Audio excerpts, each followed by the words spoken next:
জামালপুরের সরিষাবাড়ীতে এক কিশোরীকে তুলে নিয়ে আটকে রেখে জোরপূর্বক একাধিকবার ধর্ষণের অভিযোগ তুলে আসামিদের দৃষ্টান্তমূলক শাস্তির দাবিতে সংবাদ সম্মেলন করেছে ভুক্তভোগীর পরিবার।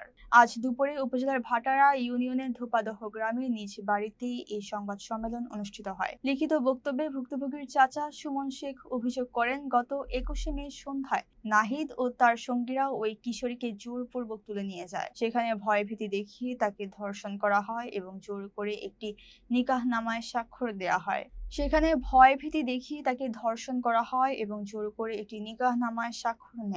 এরপর শিমলা বাজার এলাকায় একটি ভাড়া বাসায় আটকে রেখে টানা 2 দিন তাকে একাধিকবার ধর্ষণ করে বাড়ির পাশে ফেলে যায় অভিযুক্তরা। এই ঘটনায় গত 25শে মে ভুক্তভোগীর মা বাদী হয়ে সরিষাবাড়ী থানায় একটি ধর্ষণ মামলা দায়ের করেন। বর্তমানে আসামিরা মামলা তুলে নিতে প্রতিনিয়ত প্রাণনাশের হুমকি দিচ্ছে জানিয়ে তাদের দ্রুত গ্রেফতার ও দৃষ্টান্তমূলক শাস্তির দাবি জানিয়েছে ভুক্তভোগী পরিবার।